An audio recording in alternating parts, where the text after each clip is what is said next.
Bonjour les amis, dès à présent je vais mener ma chaîne en français. Je sais que c'est un changement de format, un changement de conception, mais pour moi il est primordial de créer du contenu qui soit informatif, instructif et intéressant pour vous les amis. Et comme je me sens beaucoup plus à l'aise en français, à présent ma chaîne change de format. Aujourd'hui, nouvelle vidéo, nouveau contenu. Aujourd'hui, on va parler des glucides. La place des glucides dans une alimentation équilibrée et la place des glucides et leur positionnement dans des régimes qui sont soi-disant draconiens ou restrictifs. Est-ce que grâce aux glucides, on peut maintenir un poids stable et un mode de vie sain? C'est parti! Je donne souvent cet exemple à mes patients parce que qu'est-ce qui peut être meilleur qu'une visualisation du contexte?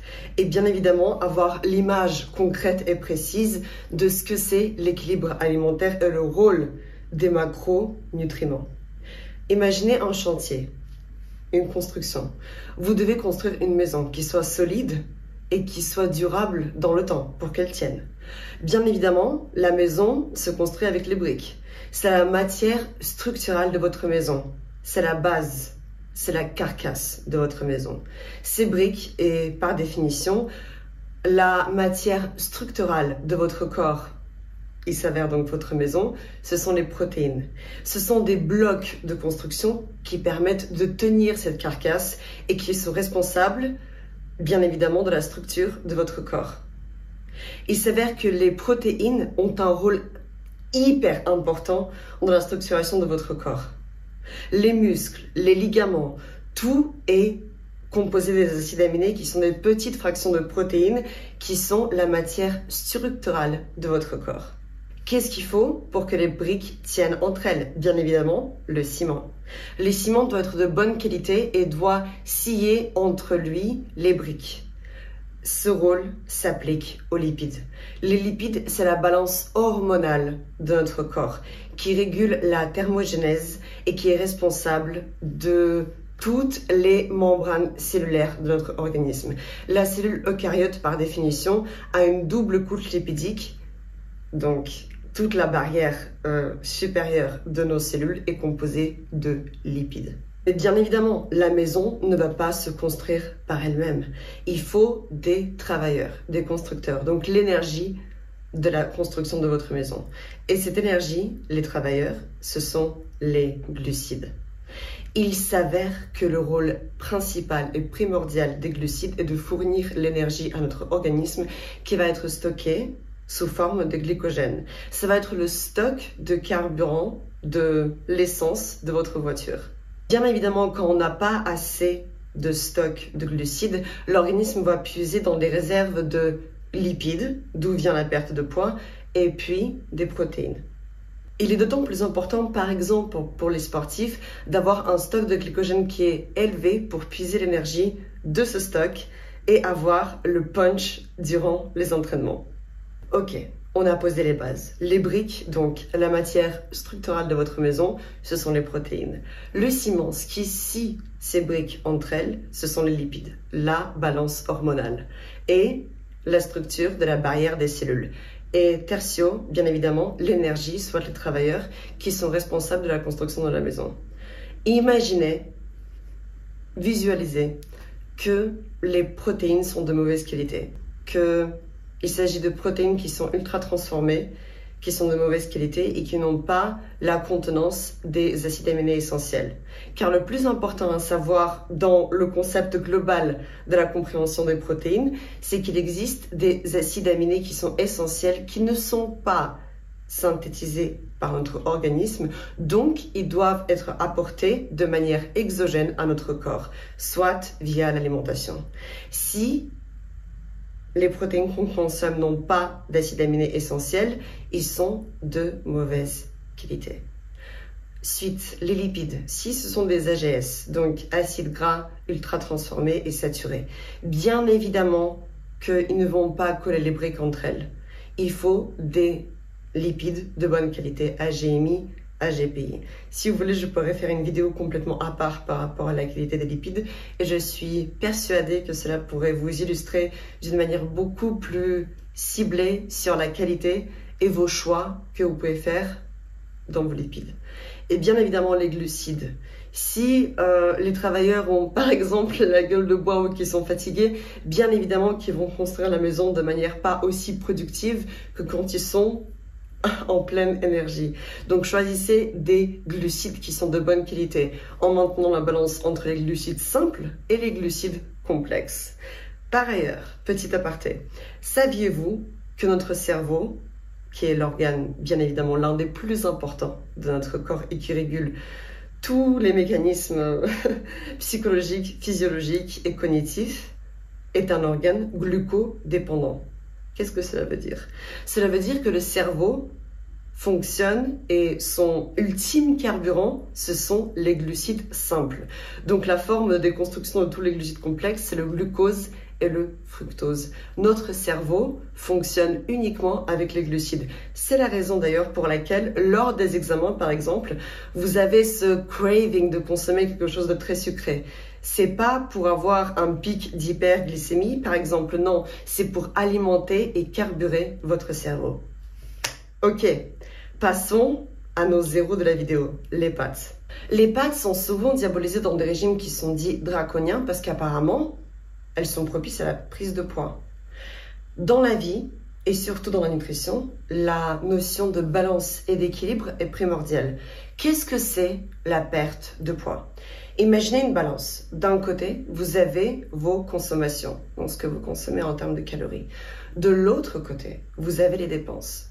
Si la consommation est supérieure à ce que vous dépensez, bien évidemment, vous allez prendre du poids. À l'inverse, si votre dépense est supérieure à votre consommation, vous allez bien évidemment perdre du poids.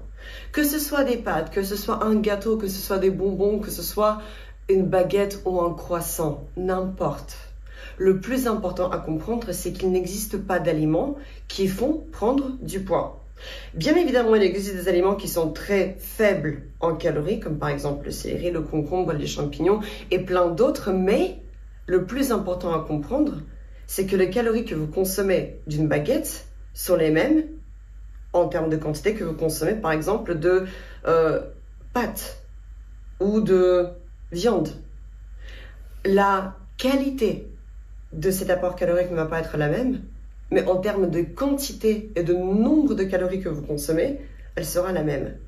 Surtout, ce qui est très important à comprendre avec les pâtes, c'est que ce sont des glucides complexes. La chose sur laquelle je voudrais faire un accent, c'est la cuisson des pâtes. Pourquoi en Italie, toutes les femmes sont fines, féminines et magnifiques, soyons honnêtes? C'est parce que en Italie, la manière la plus répandue de cuire les pâtes est la manière al dente. Quand les pâtes sont un peu sous-cuites, elles préservent les fibres. Qu'est-ce qui se passe? Les fibres sont responsables de la sensation de satiété de notre corps et de plus, ce qui est super important pour nous dans la perte de poids, c'est que quand les pâtes sont un peu sous-cuites, nos intestins fournissent de l'effort supplémentaire pour les digérer. Il s'avère que pour digérer les pâtes complètes, cuites al dente, notre corps dépense plus d'énergie et plus de calories.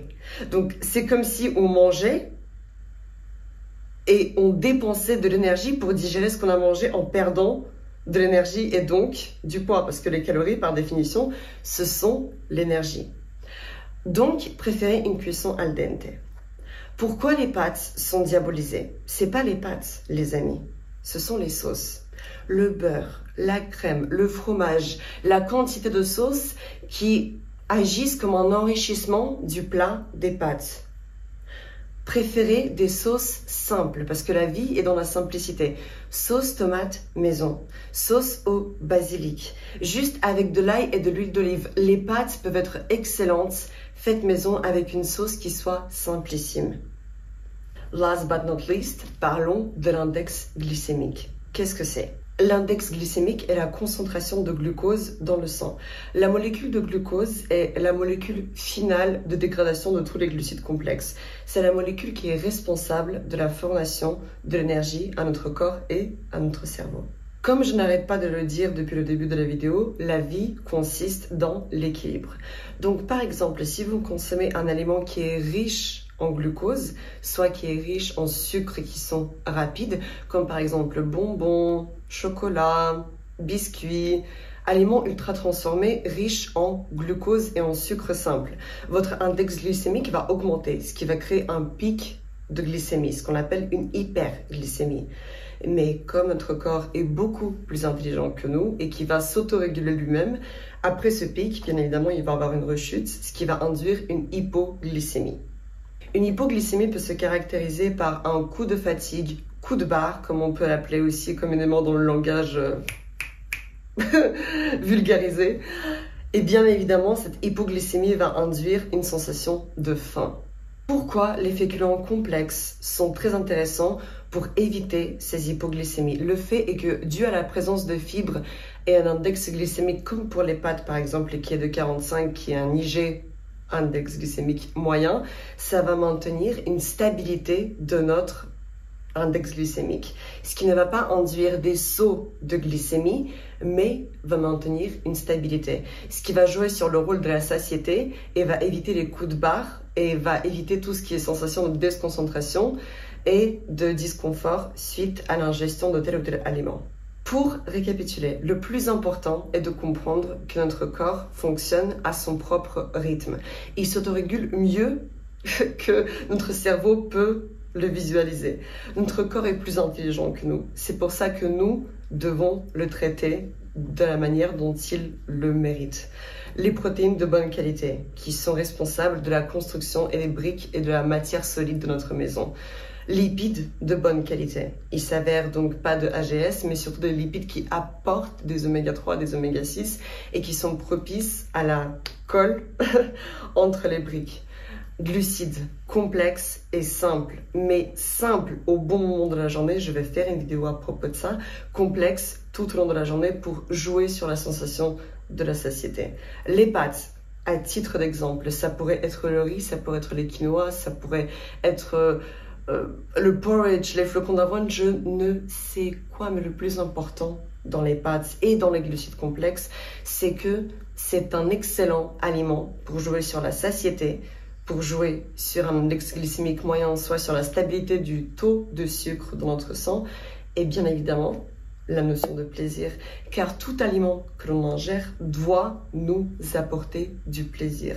L'alimentation, par sa définition, d'après la pyramide de Maslow, est un besoin primaire. Mais les amis, soyons honnêtes, consommer un aliment et ne pas obtenir du plaisir suite à l'ingestion, c'est naze. Prenez du plaisir, mangez des pâtes, ne vous limitez pas dans vos consommations alimentaires, maintenez l'équilibre, écoutez-vous et aimez-vous. J'espère que cette vidéo était informative pour vous. J'ai beaucoup aimé la filmer. Inspiration, changement de format, tout bouge, tout est nouveau. Je souris et je suis avec vous les amis. Sur ce, comme je dis toujours, bisous bisous et à bientôt.